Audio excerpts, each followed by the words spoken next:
Okay, so today I'm making a video on basically how to get your print off the internet or wherever you get it from, slice it, save it, and get it ready to go to the printer. Now I'm doing this because my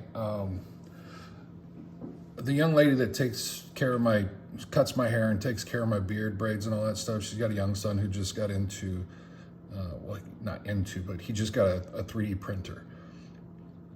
Now, unfortunately, he's got an FDM printer. I've never FDM printed, and I only resin print. So a little bit of difference in those two as far as how they print, but the process is, I believe, still the same. You have to have an image, you have to slice it, you have to save it, and you have to take it to your printer.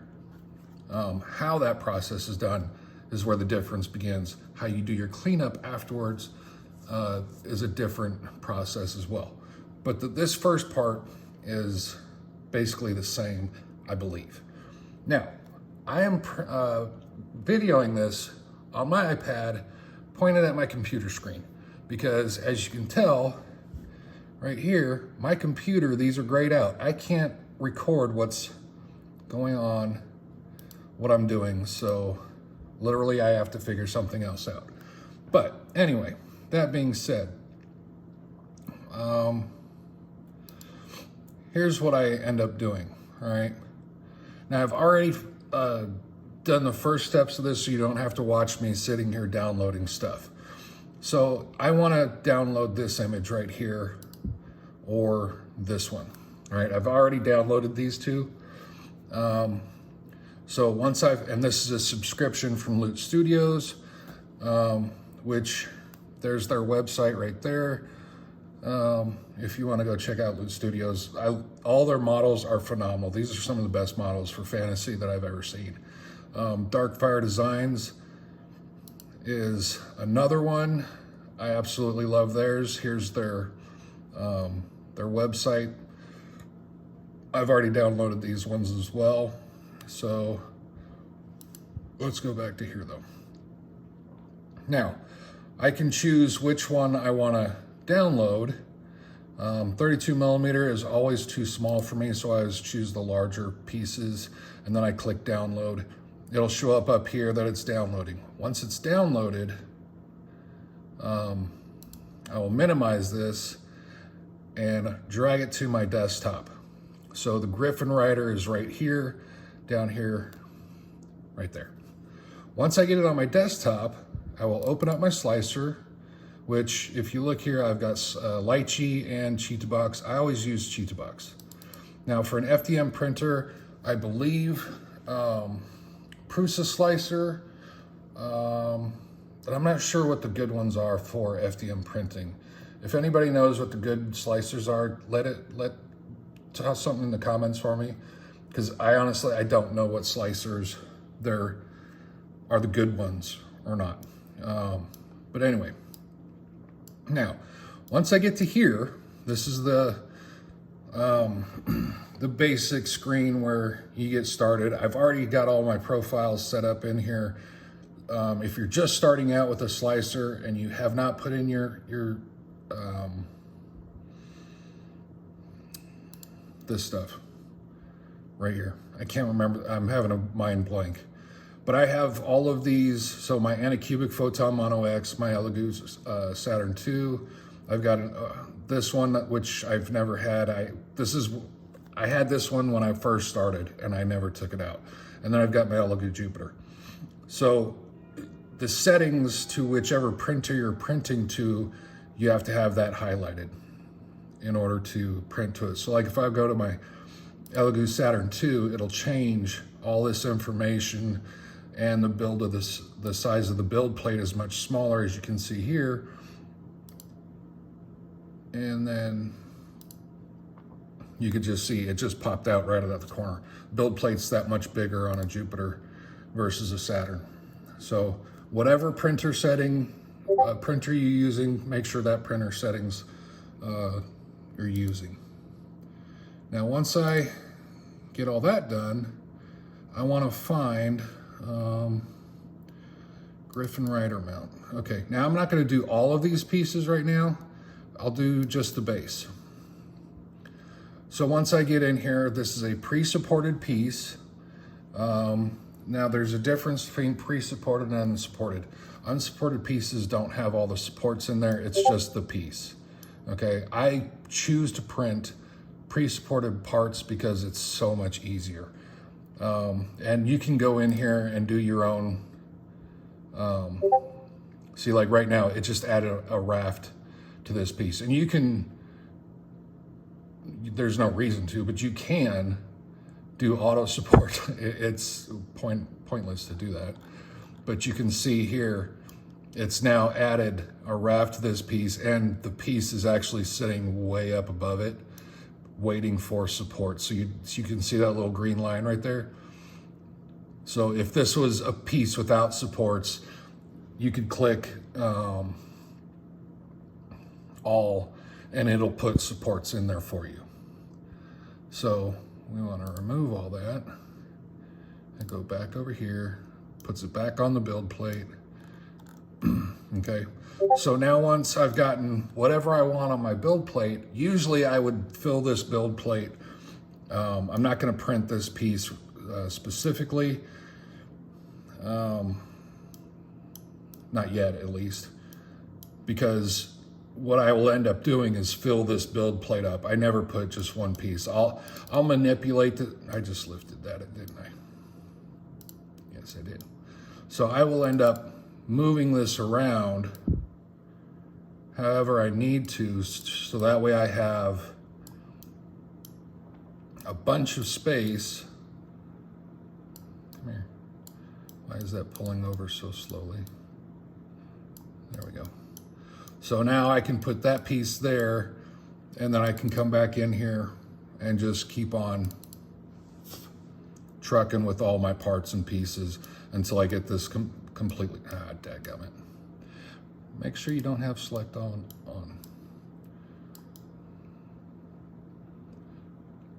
Yeah. So I said I wasn't going to do this, but here we go. Now, one thing that may be different between FDM printing and resin printing, whenever I put these pieces on here, notice how the raft is touching. The raft is this piece right down in here. All right, those are the supports, that's the object. So I've got a raft down here, and I've got the raft overlapping each other. Supports aren't touching. They could. I could print that just like that, to where I've now got this support right here touching this one over here. I could do that. The most important thing is to make sure that your object is not touching the other object, because then they'll print together. So you can either spread them out, or if you want to pack it full as possible, you can do that. Once you get to this point where you like where your stuff's at, you click on slice, and it will automatically start slicing all the parts. And all that means, what it's doing is it's taking that individual part right there and breaking, just like here in this. So this is my layers, which I just showed you a second ago, and I'll show you again here in a second once this finishes slicing.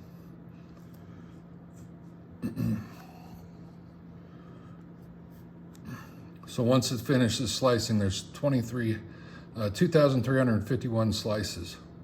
So I can go down through here of every single slice, and it'll give me a preview of what that slice is and what's being printed.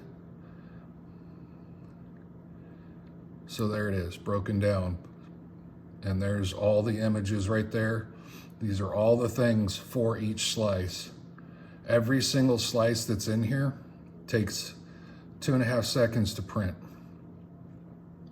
So every 2.5 seconds I get a layer out of those. So that ends up taking this much resin, the overall weight, what the cost is. My overall time to print this is 7 hours, 6 minutes, and 5 seconds. So once I get that done, it's done slicing, I can adjust my settings here, which I never adjust these because this is what I always print at, and I rarely have failures. So when I was printing with my Anycubic, I think my success rate on that, my Mono X, that's when I first started, I think my success rate was about 40%. I had failures on that thing all the time. I hated that machine. That's why I ended up getting an Elegoo Saturn 8K.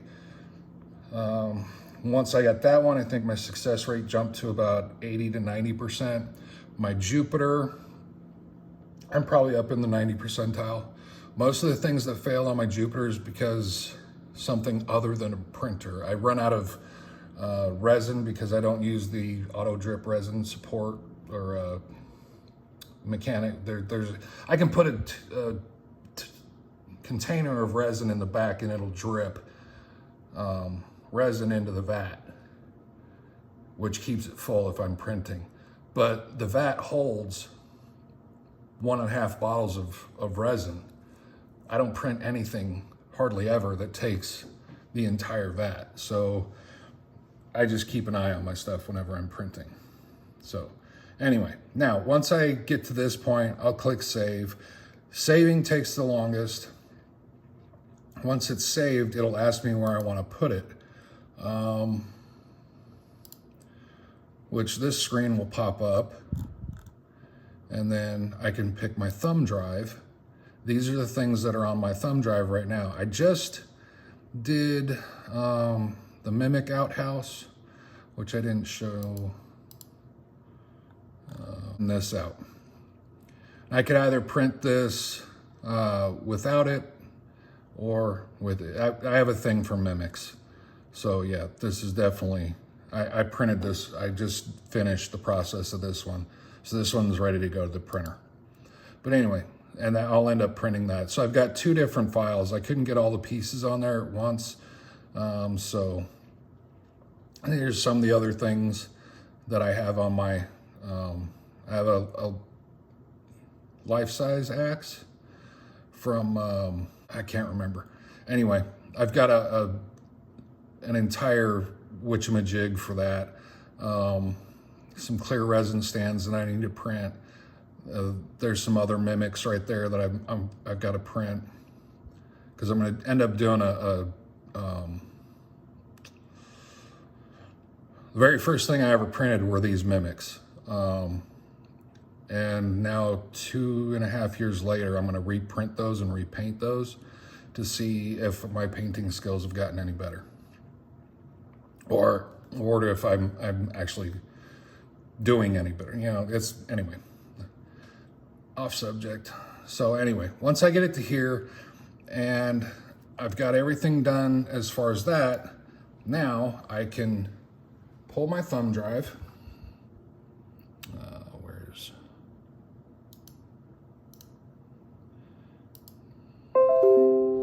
Say to pull a thumb drive, there's my thumb drive. Once I do that, I can come over here. Excuse the mess, I still haven't finished cleaning up all my stuff from moving my room around. So once I get to here,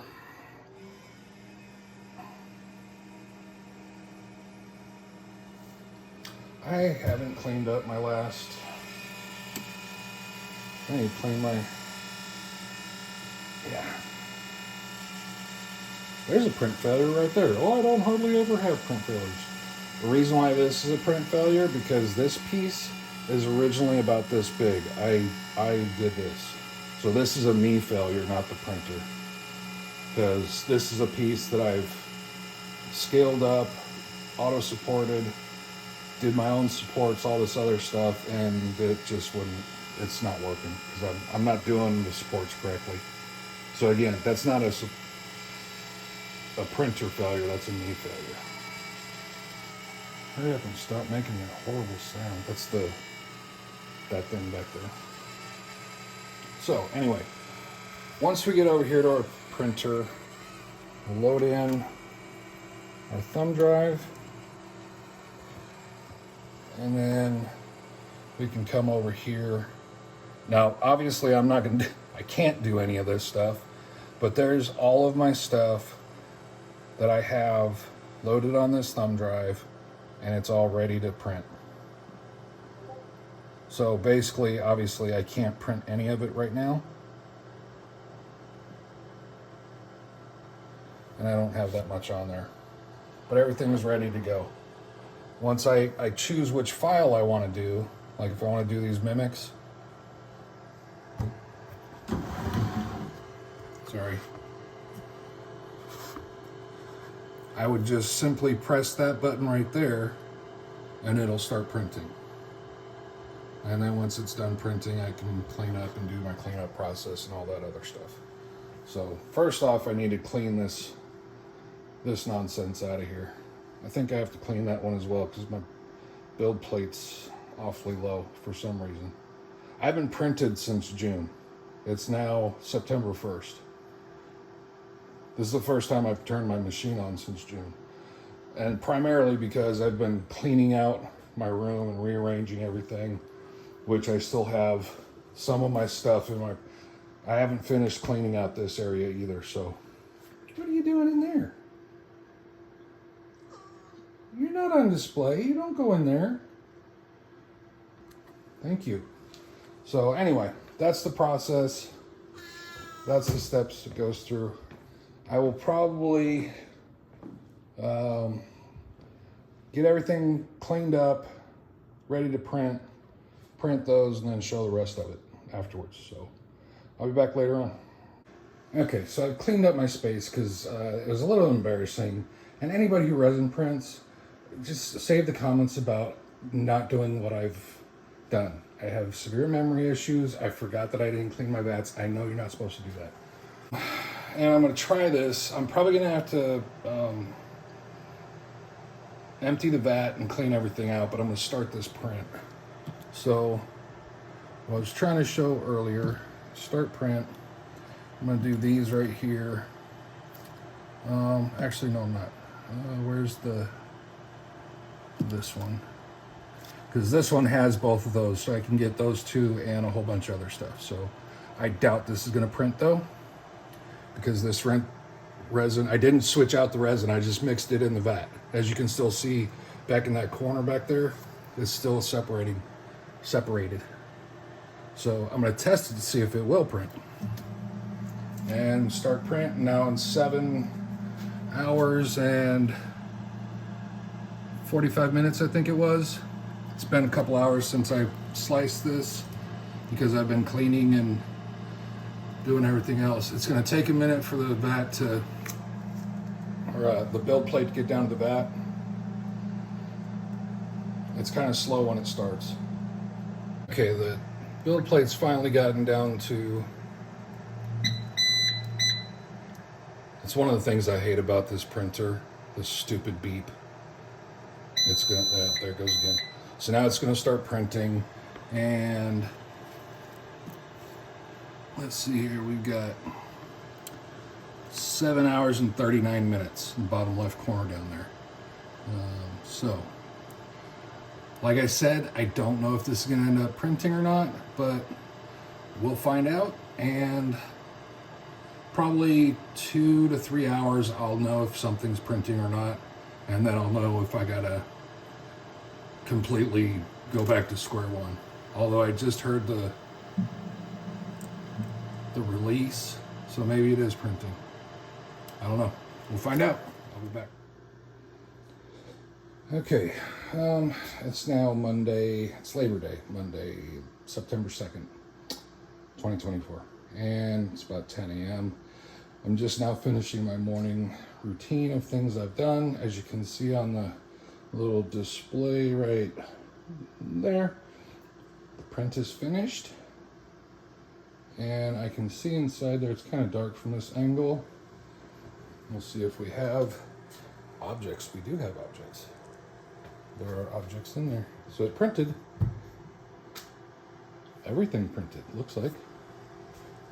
Holy cow. All of it printed. Quite nicely too. Yeah, okay. I'm shocked.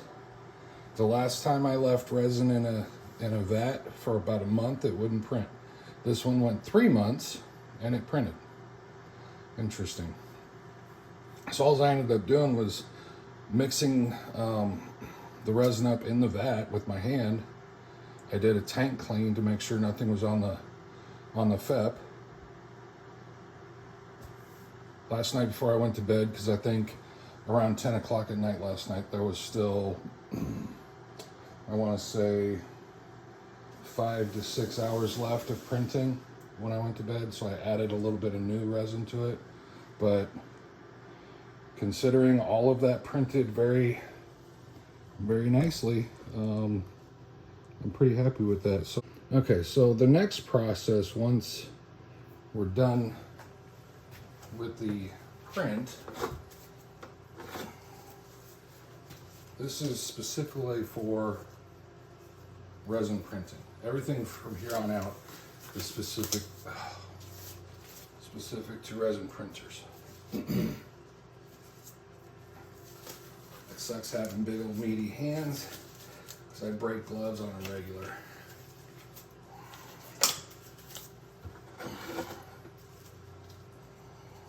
The gloves that I used to use all the time were these are the ones I use now, made in the USA. The ones I used to use were these ones, and these ones are extremely thick, but the problem is that when I'm pulling them on, the fingertips pop off. So I'd rather have a thick glove, but those are, when I first started using those were good. They've slowly gotten worse over time. I break more gloves with those than with these. So, let's go. Everything is nice and neat. I put this the wrong way.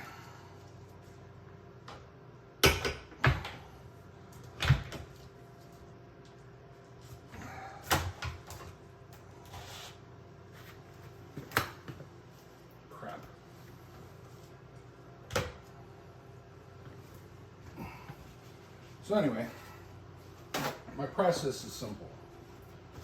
I didn't get all my stuff prepped before, because I haven't printed in so long that I've kind of forgotten what my process is, obviously, right off the bat, because I have shit memory.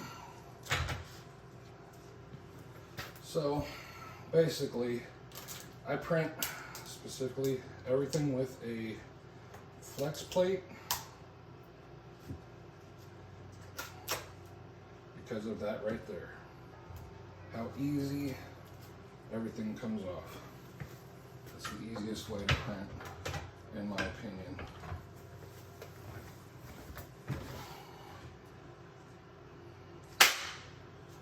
Okay. Usually I don't have this chair sitting right here like this, because obviously, as you can tell, I'm having to walk around it. Usually whenever I'm working, I move it out of the way, but I'm a little off on my process of what I usually normally do, because I haven't done it so long. So, that one's done. Refill of that.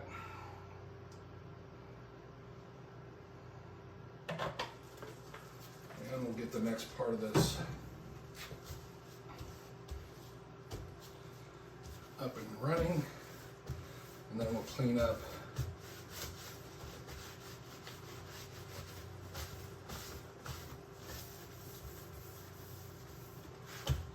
okay. So once a print is done, hopefully this is in screen. This is the one I did. It's got a little red indicator underneath.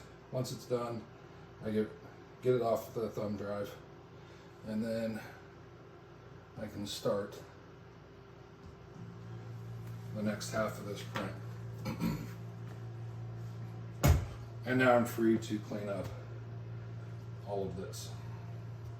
So, as you can tell, because I put the raft so close together, all these parts are kind of stuck together.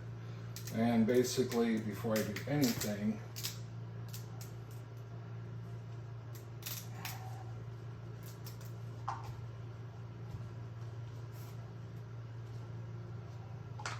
I just start peeling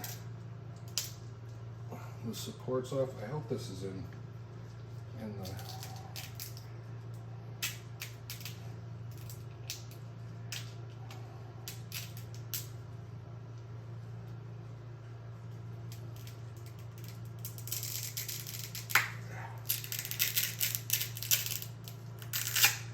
there we go.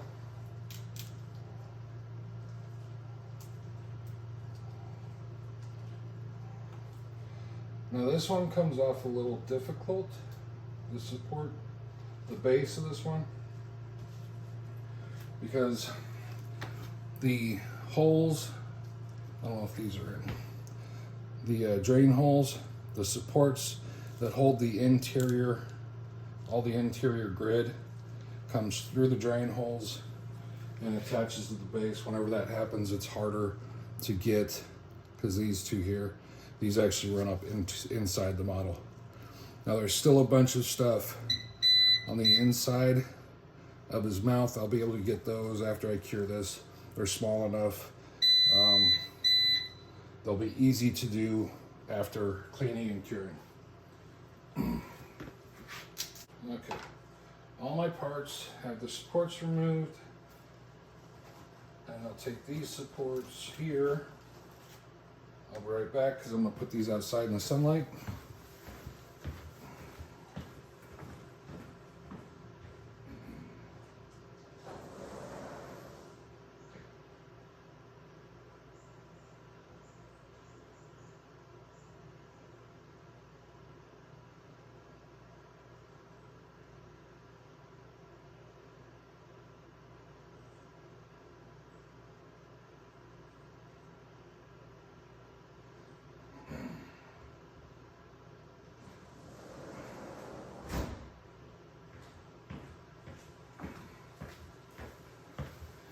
Okay, and now, this stuff out of the way.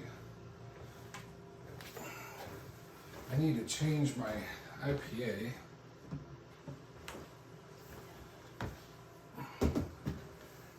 Because this one's pretty dark. But I'll do that one later. Probably after this cleanup, I'll clear all this.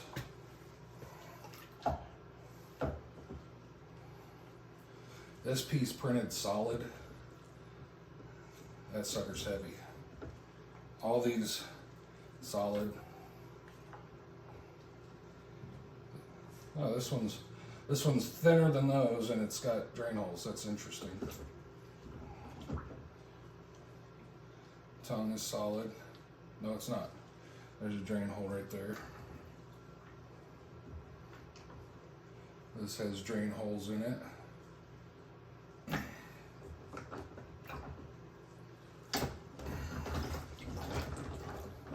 Now, in resin printing, if you find that you have white marks after you cure, after you do your cleanup, and then you cure your part, if there's white, flaky looking stuff on your part, that is a resin IPA slurry. There's enough IPA or enough resin in the IPA that it's attached itself to the model, and then it cures in a white, flaky looking substance. So what I generally tend to do is I bought some, I don't remember what it was, like 8K resin, I think it was, from Elegoo, and they sent a bunch. Each bottle had one of these little brushes, so I kept all the brushes. So I use all these brushes to wipe down everything.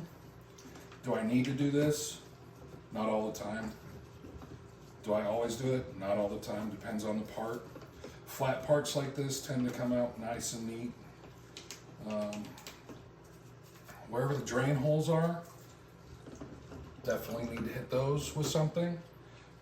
Because as you can tell now, there's 2 drain holes here. When I first set this in here, I could barely see them. But there's enough resin in this, inside this, that this is going to be draining resin for a while. The drain holes on this are awfully small. That tends to be a problem. Almost every single model that I have that has tiny drain holes like that, they will drain a slurry of resin IPA for quite a while afterwards, after doing a cleanup and curing. I had, like, if you notice, there's 2 wings on my desk right behind me. I don't know if they're in screen or not, or in.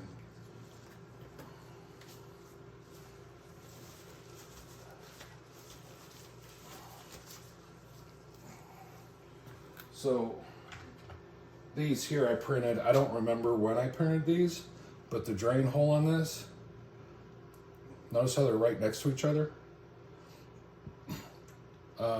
These have been sitting in there for quite a while. When I cleaned my room out, wherever they were sitting, there was a pool of resin underneath them, so they were still draining out resin. So that's why I had them over here, because I let them drain.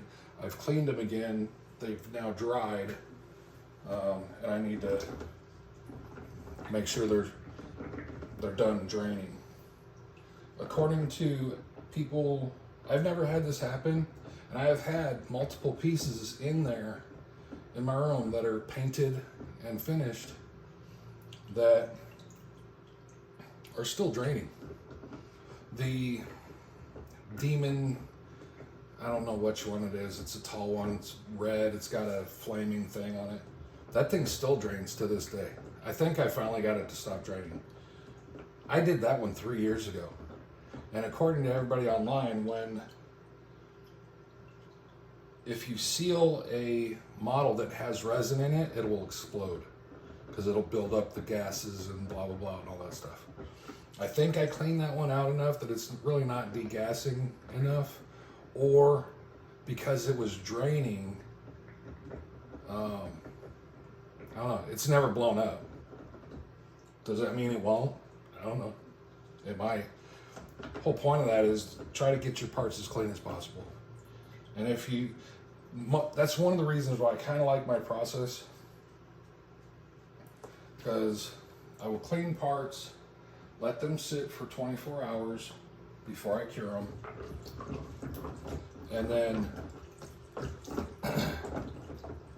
once they're cured, I will let them again sit for a couple of months just to make sure that there's nothing draining. Everything is completely dry. That's my process nowadays. When I first started, I would print something, I'd seal it and clean it and blah, blah, blah. Almost everything in there was done the way I used to. I don't do it that way anymore. So this is the first clean. This is trying to get the bulk of the junk off of it. I will probably end up editing this down so you don't have to sit through the entirety of this cleanup. But what I will end up doing is I'll clean these in this one, clean them again in the one that this one's sitting on, and then I've got a large thing down at my feet of super clean IPA that I try to keep that one as clean as possible and get all of the resin off of the parts here before I use that one down there. And I'll run that one for anywhere from 20 to 30 minutes. Do I need to do it that long once I've done these two? No, it's just making sure. The hardest part of doing the cleanup is getting the interior. And a lot of times like this, on this Mimic, I've got all the supports on the interior, If they're small enough, I can use this brush to get off the little supports, but those ones are pretty thick and they're literally not, this brush isn't even touching them. So, the funny thing is, like I said, this Mimic was, I think, the first thing that I printed. The actual first thing I printed was this. This is the very first thing I've ever printed, and I still have it. But this is the first model. I'm trying to think. I think this is the very first model I ever printed, was this Mimic. Mimics are my favorite thing as far as my fantasy stuff. I absolutely love Mimics. I don't know why. I think there's a Dungeons and Dragons game back in the day that I used to play that the box would come alive and attack you, and I think that is a memory for me that I hold still. But when I first started doing these, that specific model that's in there that's finished, that's when I was using epoxy clay to fill the drain holes. Epoxy clay and resin do not mix very well. And I had a heck of a time trying to get those drain holes on those models closed up. Did not go well. It took quite a while. I think I ended up just curing the resin over the drain holes to use like a epoxy clay / resin mixture of curing and everything else to finally get it to stop draining. And the funny thing is that even like this piece here, the door, I can feel through my glove there's a sliminess to this when there's resin all over it. And so just by dunking it, it's still slimy. By using a brush, once I get a little agitation with the brush over that in the IPA, this becomes, it's not slimy anymore, and I can feel my finger kind of skidding across. I don't know what the word is that I'm looking for. There's a massive difference between the texture of a piece that has a little bit of slime. I've got a deformation across this door too. All right, so there's the first clean.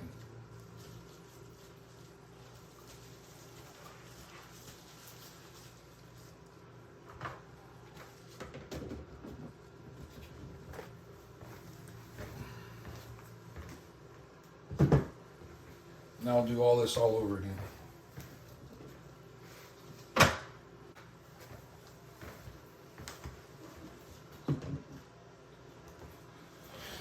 Okay, so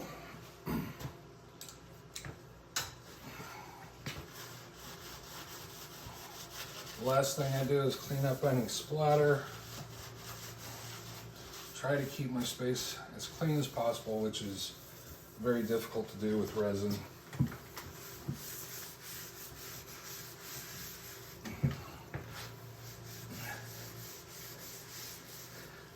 Because resin gets everywhere. So, that being said, the rest of this is until tomorrow, so I'll be back in tomorrow. I'm not going to show you the rest of this when this finishes, but hopefully by tomorrow, or what I may end up doing is I'll do all this process again for these parts once they've all sat long enough, at least for these to catch up. Tomorrow afternoon, probably, after everything's done, I'll take all of them and move on to the next step, so I can have all the parts and pieces for the entire model moving together. There we go. I'll be back. Okay, so next morning, everything is all dry. I actually got, last night, everything cleaned in the final cleaning. Everything's been sitting and drying. I've got another print going for a life-size axe. But I've been sitting here trying to dry fit this to see kind of how it goes. That's why it looks this way. So basically the only step now is to cure it, which will be a slow process because there are a lot of pieces. Each piece I usually cure large pieces like this 10 to 15 minutes. So I'll try to fit as many pieces as I can. This is what I use for curing. I just use that for wash nowadays because the lights are so weak, because this is like a 3-year-old machine. So I use this little one over here. This is about the only thing that I like about Anycubic is the size of their wash and cure. As you can tell, the Elegoo has 2 separate machines for wash and cure. I've yet to use that one back there. That just sits there. That's my paper towel holder, basically. So I'll get the pieces arranged on the little platform. I actually love this curing station. I wish it were this size though. So Elegoo, please make us a larger curing station at some point, please. Because this little tiny thing, I mean, you have a massive printer. That's the Saturn 8K. This is the Jupiter. It's massive for massive pieces, yet you give us the smallest curing station possible. So please make a bigger one. But anyway, that's the next step, is to get everything cured. And then after that, they're just going to sit for a week or 2 before I start painting them. So there we go. For this video, I think that's going to be about it. I'll make a video of the painting of these and get that out over the next, I don't know, couple years maybe, depending. Hopefully not that long, but I plan to do these pretty quickly. So that's it. So thanks for watching. Hope you all have a great day. Take care.